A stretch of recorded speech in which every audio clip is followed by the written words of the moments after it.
My name is Scylla, and today we're going to be covering a topic that is actually very fascinating to me because, from what I've observed, it seems like Lolitas are sort of split down the middle, and I do understand where both sides are coming from, but this is going to mostly consist of my own opinion based on my own personal experience.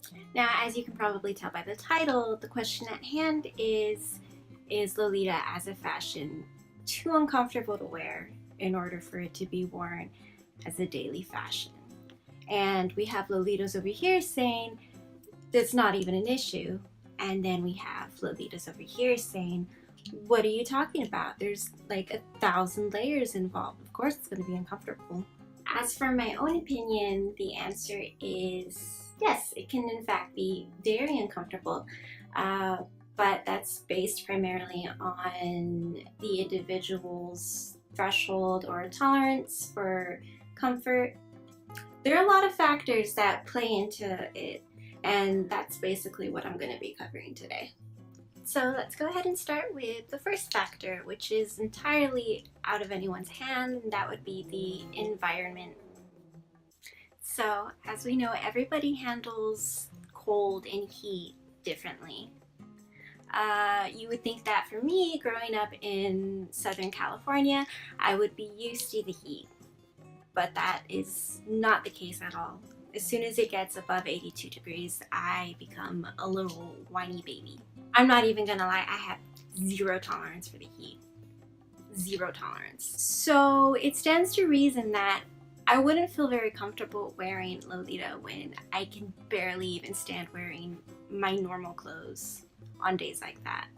But if I want to try, if I really want to try, it would take extra time to figure out, okay, what am I gonna wear? What will keep me from just suffering? Because you have to take into consideration how the weather is gonna affect what you're wearing. There's no way that I could ever wear a jumper skirt with a shirt underneath. You know, that would just be too much. It's too many layers already. So if you live in a place where you already know that the temperatures are a bit extreme, I think it's important to invest not only in dresses that you see that you want because, oh my god, they're so gorgeous, but in ones that you know are actually functional. Like you can wear them in the heat or in the freezing cold. It's okay to not wear Lolita on days where it's too goddamn hot or too freezing. That's okay. I think it's a lot easier to wear Lolita on really cold days though compared to hot days, but either way, it's okay to take, a few days off if you're going through heat wave. It does not make you any less Lolita. But let's go ahead and go a little more into detail. Let's say that you do want to wear it, you have a meetup, you're going out with friends. What do you do in that case? Well, obviously it's cold. You bundle up as many layers as you can. If you have a bunch of weight on your head and it's just too much, take some aspirin, get rid of any headaches beforehand. That's really all you can do. If it's too hot outside, in that case, one piece. Just wear one piece. Or, some really light fabric. Wear a hoop skirt that day instead of a normal, big, thick tulle one. I'm wearing one right now because it's really hot inside. It's cold. It's weird. It's California. The weather is always mixed. But actually, I wouldn't normally show my petticoat to anyone. But for educational purposes, what I'm wearing right now is cheap little thing I got from AliExpress. It's a light layer of chiffon, another layer of cotton. It's hooped. I don't need ultimate big poof right now, but it does the job perfectly well. And I'm good. I'm good to go. Now, if you're a little more bougie and you're not about that AliExpress life, you can also Google like a cage skirt. I think it's like cage crinoline.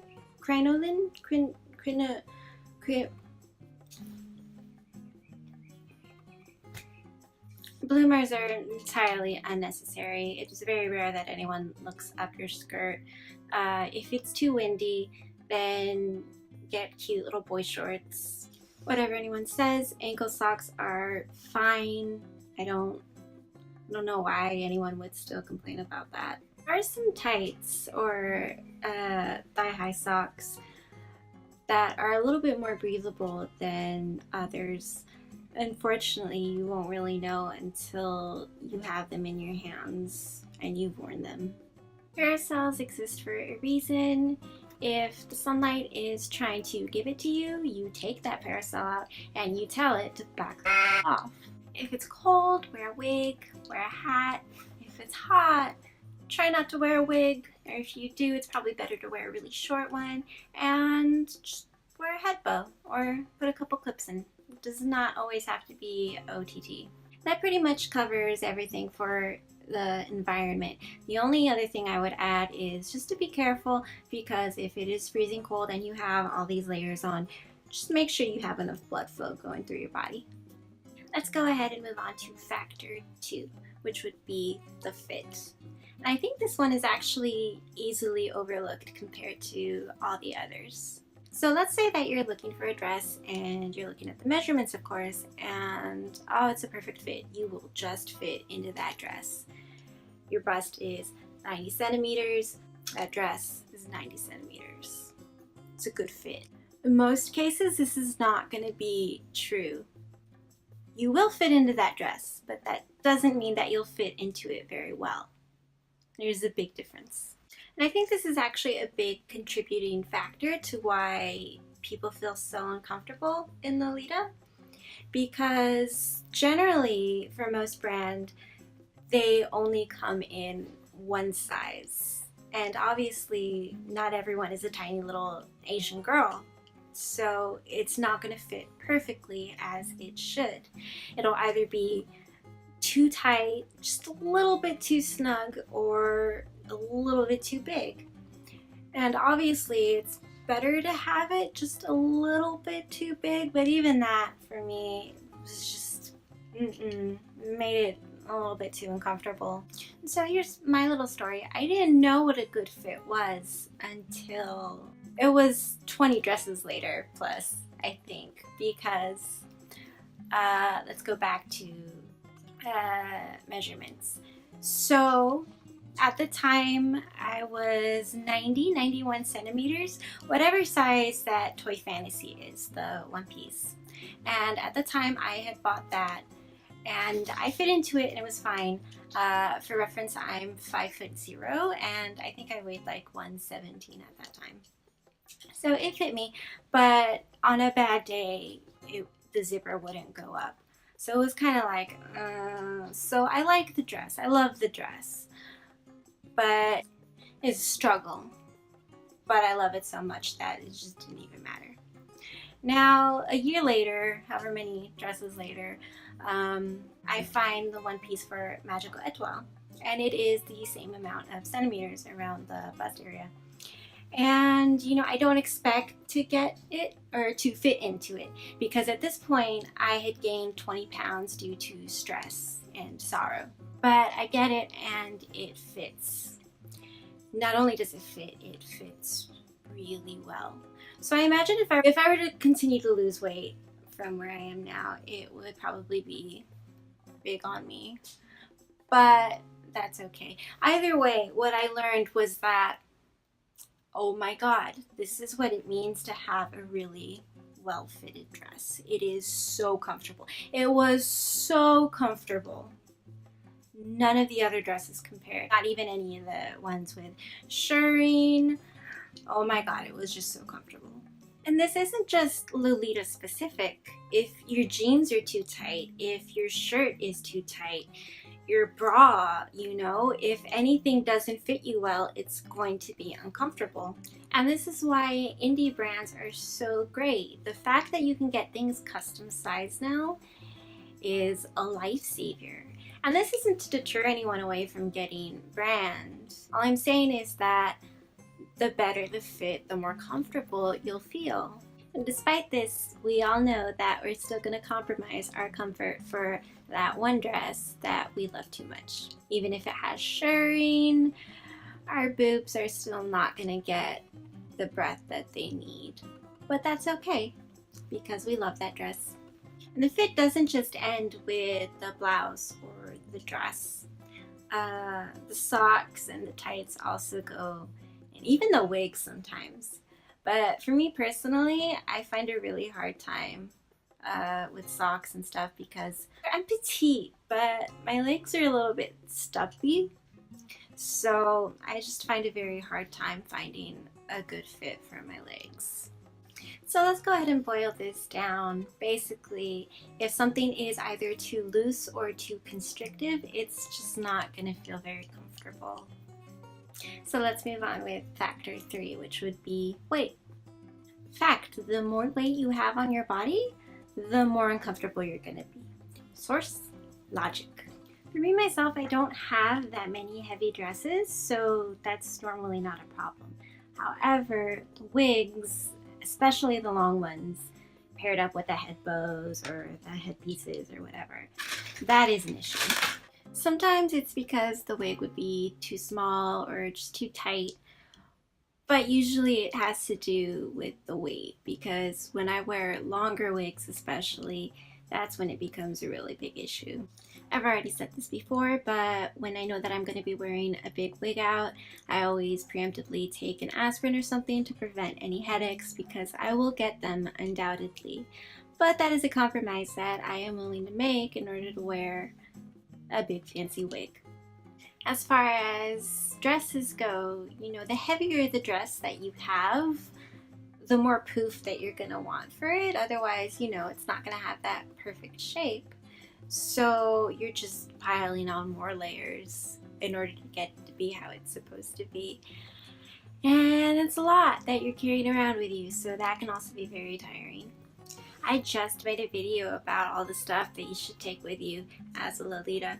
It's stuff that you should carry in your bag just in case of any kind of emergency. But you know what? A hypocrite that I am, I only take 4 things with me.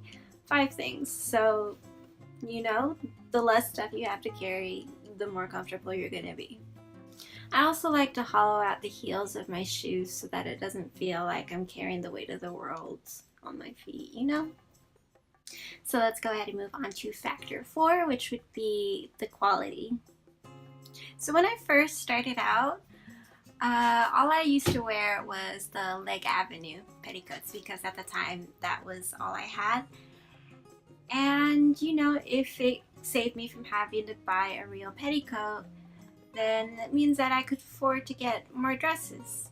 And by the power of 3 petticoats, they gave me that poof that I wanted at first. That being said, it was also terribly itchy underneath my skirt.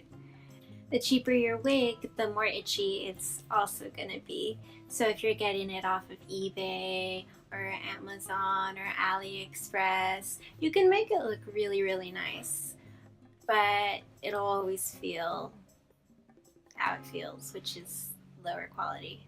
That being said, I've bought brand name wigs for Lolita, and they've been almost as bad, which I'll go over that in another video. But yeah, always want to be careful with your wigs. If you're buying replicas or your dresses off of eBay or Amazon or Milanu or wherever, AliExpress, you know that you're not going to get the real thing. So obviously the materials that they're using are very, very low quality. Let's bring it back to socks and tights really quick. I get a lot of mine off of eBay and stuff, and I know what to expect. The quality is not going to be that great, but it's cheap and it looks cute, so gotta do what I can. You have to recognize that as an individual, you yourself might be a little more sensitive to certain fabrics than other people's, and that can make a really big difference also. So let's go ahead and move on to the 5th and final factor, which is more kind of a bonus because it doesn't apply to everyone, but it would be illness, specifically chronic illness. Now, obviously, temporary illnesses will definitely affect the way that you feel in your clothes, but also there's more longer term things like chronic fatigue, narcolepsy, lupus, fibromyalgia, endometriosis. Yeah, that one. Uh, yeah, those could all definitely affect things, and it's really not great because there's really nothing you can do to fix that. Um, yeah, for anyone who's going through that, all the hugs in the world. So let's go ahead and wrap things up. The question was, is Lolita fashion uncomfortable? I listed out all these things, so yes, it very well can be. However, I think that it's all entirely avoidable depending. You just have to know what you're doing. If you're one of those Lolitas who thinks that wearing it for an extended amount of time or all day is just too uncomfortable, then I would advise you to take a closer look at what you're putting on your body and ask yourself, is there maybe anything that you could be doing differently? So that's it for today. Thanks for watching. If you watched the whole thing, I will see you next time. Bye.